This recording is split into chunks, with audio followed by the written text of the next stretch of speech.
Welcome to Nasdaq Trade Talks, where we meet with the top thought leaders and strategists in emerging technologies, digital assets, a regulatory landscape, and capital markets.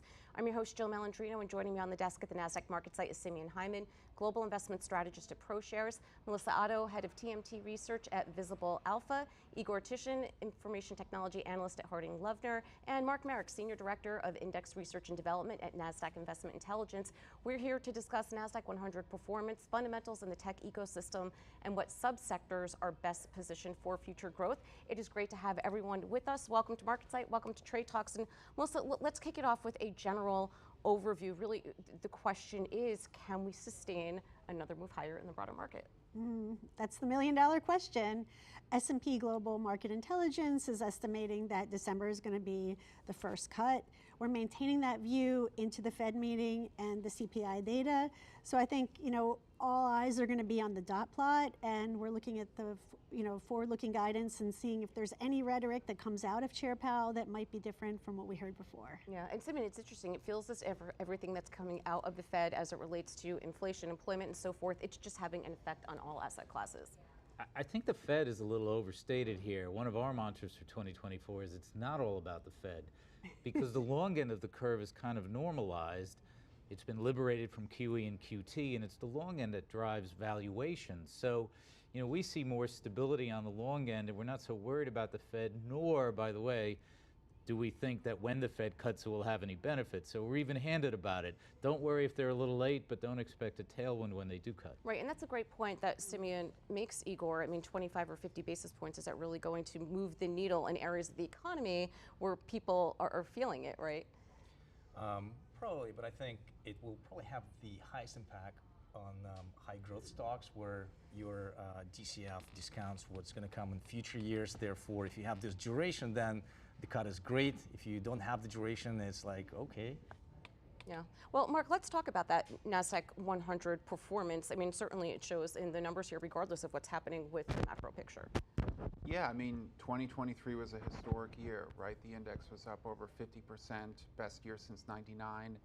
I think expectations going into this year were a little bit more muted. There was maybe an expectation that some of the smaller names in the index would start to participate in the rally, kind of a broadening out. What have we seen so far this year, right? NVIDIA is up about 150% year to date, driving 5 percentage points out of the 13% or so that the index is up year to date. You've got another 5 major companies that are driving sort of an equal amount between them, right? Between Amazon, Microsoft, Broadcom, Meta. These names have all continued to really capitalize on the secular growth driver that is generative AI. And you see it in terms of, earnings estimates being revised higher pretty much every quarter. And so far the results, I think, have come in above expectations. They were really high for names like NVIDIA. They've continued to exceed. So we're looking at, quarter over quarter, 20%, year over year, 20% growth in quarterly earnings. We're on track for about 40% earnings growth for full year 24 versus 23 for the index. Yeah. So that's really impressive. Well, Melissa, the question is, is this just a market of NVIDIA? I mean, competition is starting to slowly heat up, and competition in this space is a good thing, but, what's the longer term trajectory of just, one company Indeed. Really being like, the center of the web there? The numbers that we see from NVIDIA are just staggering. Based on Visible Alpha consensus, this year the data center revenue is expected to generate over $100 billion in revenue. Over the next 3+ years, that's going to jump to over $200 billion. That is staggering growth. You're talking about $100 billion in new revenues in just a few years. That's what's baked into expectations right now. Yeah, I don't think we've seen anything like this exactly before. NVIDIA was earning $2-3 billion a year in net income a couple years ago. I think next year they're on track for $60 billion of net income, something like that. Yeah. Really historic. But I think what's really interesting is that if you look at the entire supply chain or food chain for AI, then we have this kind of very weird distribution that for now, the semiconductor companies, the enablers, the picks and shovels are making all the money, NVIDIA being like the poster child. But then there are other companies down the food chain which are not really making that much, but the expectations are that eventually when we move from AI innovative phase to the deployment, that's when more business will come to system integrators, IT service providers, consultants, and that's the hope. Those guys are really feeling a lot of pain right now, but if that thing trickles down, then they'll be in for it very, very. This, I think, is one of the key questions. You noted, Mark, the wonderful earnings performance that we're seeing, but you would have said the same thing in the first quarter of 2000. People forget this. They think that it was all sock puppets and eyeballs, but no, the S&P 500 tech sector was making a ton of money in 1999 to beginning of 2000, and then it stopped making money. So it wasn't just a valuation issue then. The fundamentals quickly deteriorated. So we like to look for indicia of forward-looking persistence of those type of earnings, like the difference between a dividend and a buyback. Buyback being backwards looking last year was good, and the dividends that we're starting to see incepting by some of the names as, hey, we think next year is going to be good too. Right. Well, I mean, it's also mostly predicated on spend, to Igor's point. You're going to have to think about, how much of the budget goes to what pie. Perhaps it might shift to, Right. Integrating the platform or hardware or, right, cybersecurity or risk management systems. It doesn't necessarily mean it's only going to go into the innovative phase of this technology. Indeed. I mean, cloud service providers are what have essentially driven all of this investment into GPUs that have really benefited NVIDIA. I mean, that's the massive CapEx, and billions of dollars have been spent by Google and Amazon and Microsoft to really drive that infrastructure, to establish that picks and shovels, to create that foundation. It's going to move data centers to accelerated computing that is ultimately going to enable generative AI to even happen.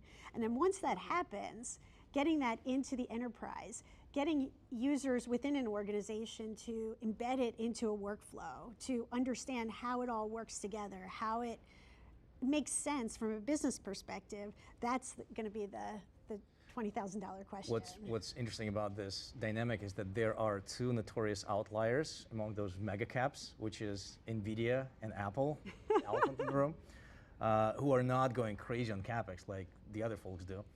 And I would speculate that what if the ultimate distribution of growth and profitability in this whole AI food chain is barbell shaped, where we have all those CapEx heavy and AI commotion, super intensive hyperscalers being basically sandwiched between the likes of NVIDIA on one side and Apple on the other, with enormous pricing power and very low CapEx. How the returns would look for those guys. Yeah, I mean, Mark, you and I have done content on this a number of times where we look to see what CapEx looks like, where R&D is going, and what that means for future growth. I mean, it does, based on the work that you've done, we see what that translates into. Yeah, I mean, look, the R&D numbers are off the charts.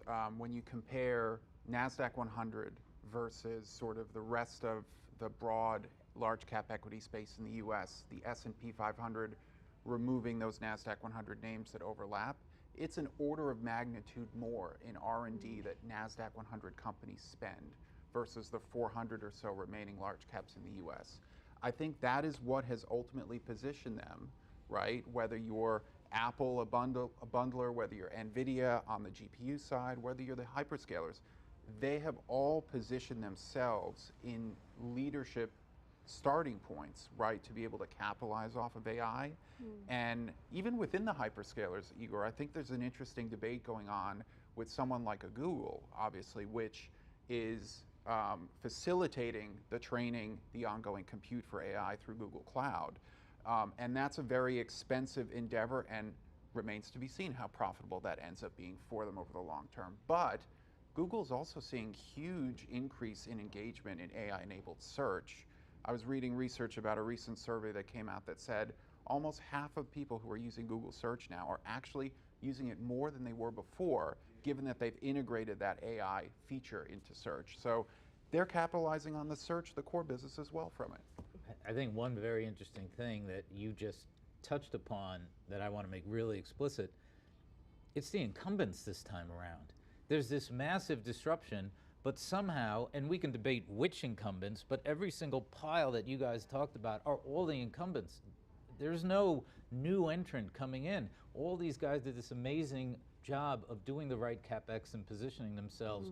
Because that's when there's a disruption. Who wins, incumbents or new entrants? And this time around, it looks like incumbents. Well, because they have the skill and the pockets to be able to do so. I mean, this is an expensive Definitely endeavor pockets. developing AI technologies for sure. Cash is king. Yeah, but another reason for the dominance of those incumbents, at least partially, is that they not only have the capital, they have this enormously valuable captive data. And I would say that Meta probably, in my opinion, epitomizes this trend where look at what they've done after Apple basically pulled the rug underneath them with IDFA.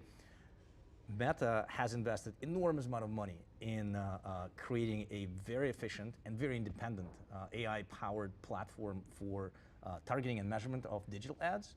But then the next extension, if I'm to speculate, I would say that it's going to be the content discovery. If you think about the user-generated content, it's massive in volume, it's highly idiosyncratic, and the only value you can derive from this is only if you match it with a perfect consumer who cares about this idiosyncratic thing. And if Meta somehow establishes itself as a go-to platform for content discovery, then they can possibly jump the line and even get ahead of those streamers and disrupt that business. If you come home on Friday night, get on the couch, what if before you reach to your clicker, you sort of go to your reels and see what's there, and then maybe even like Disney and Netflix would have compelled to be there as well because they don't want someone else to jump the line. So maybe even Meta subscription is not completely crazy.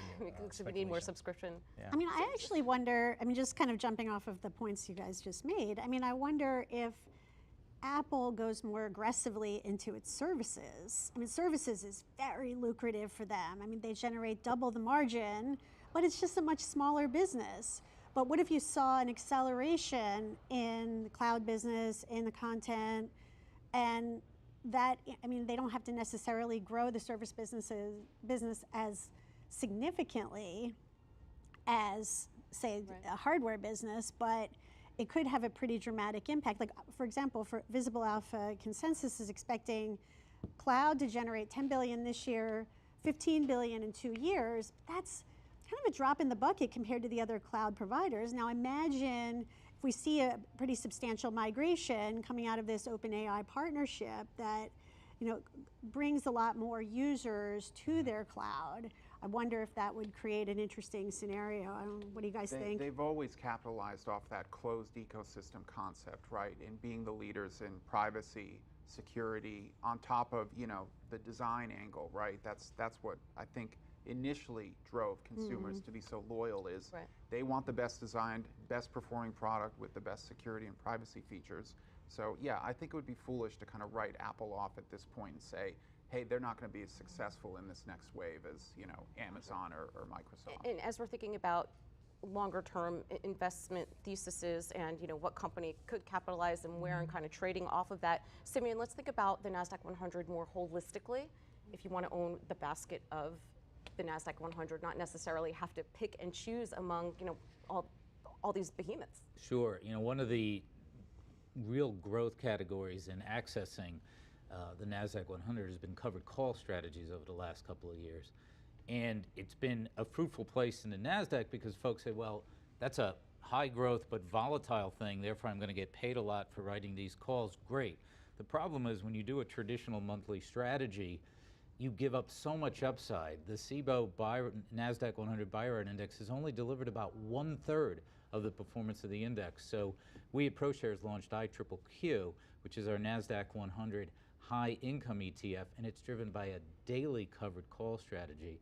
And when you write those calls every day instead of every month, you can get the income, but the full participation in this crazy engine called the Nasdaq-100. Yeah, well, I mean, certainly for a retail investor to be able to replicate that type of management would be too costly, and I think a lot of people have day jobs where they wouldn't be able to manage all of that positioning. But, you know, Igor, I know you think longer term, you know, when you're thinking about how you're going to position, what do you think some of the longer term themes are going to be around this if we look a couple of years out? Yeah, longer term is kind of like the over-encompassing, the ultimate strategy of Harding Loevner. So we try to think beyond the next few quarters in the year. So in the long term, I think there are three very important things. One is how durable is the growth for all of these companies as investments, the durability of their competitive positioning, the trajectory of their competitive mode, so to speak.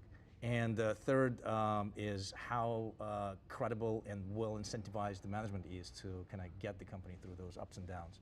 So therefore, from those the current leaders of AI tech revolution, I think quite a few are scoring pretty high on those metrics.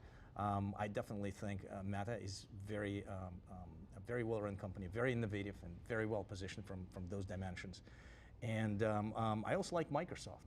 It's a long-term player in tech, went through a lot of cycles and strategy changes. And Microsoft has been kind of late to the cloud, but it's definitely on a front foot when it comes to AI now. I mean, their Azure business is a beast. I mean, the data I look at, the consensus is expecting $75 billion this year in Azure, that going to $150 billion over the next couple of years. Again, staggering, go to $75 billion. And this is a company that's already huge. And that business generates over 45% margin. This is a place investors would probably enjoy being. Aren't growth companies, right? And you're not going to get hurt. I mean, obviously nothing's 100% by holding them within your portfolio, right? It's not like, you know, some of the companies that we saw disappear in the late 90s and early 2000s. To me, Meta, Microsoft, Apple, and you know, Meta was basically born out of that. So, I mean, you're not going to get hurt holding these types of companies. Perhaps they don't have to just be growth, or maybe they're just long-term companies that you hold. Mm-hmm.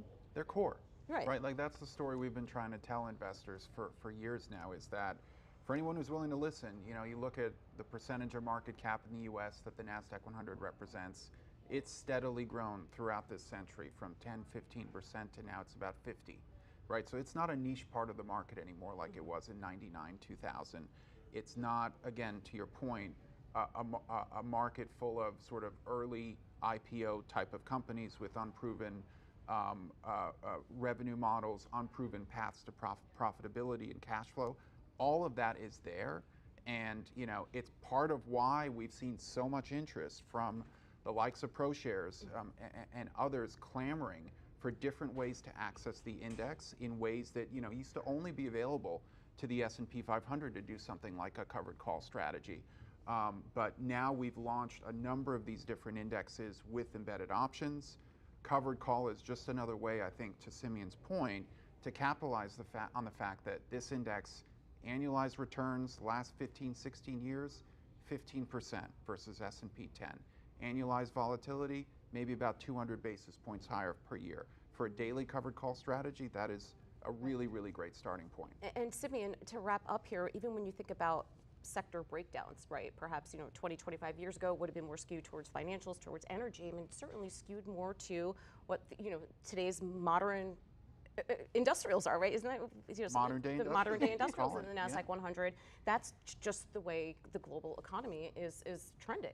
Look, you can't not have, using the double negative exposure to technology. I used to be CIO of a trust company. You write an investment policy statement, and you see how big a sector or a country or whatever it is in the way it looks when you look out the window. So if tech is 50% and you hate it, well, you better have 35. You can't have 0. So you have to be exposed. And if you love it, you can have more. But it's so big now that it's got to be a core piece of everybody's portfolio. All right, appreciate everyone's insight. Thanks for joining us on Trade Talks, and thanks for joining me from MarketSite. I'm Jill Malandrino, Global Markets Reporter at Nasdaq.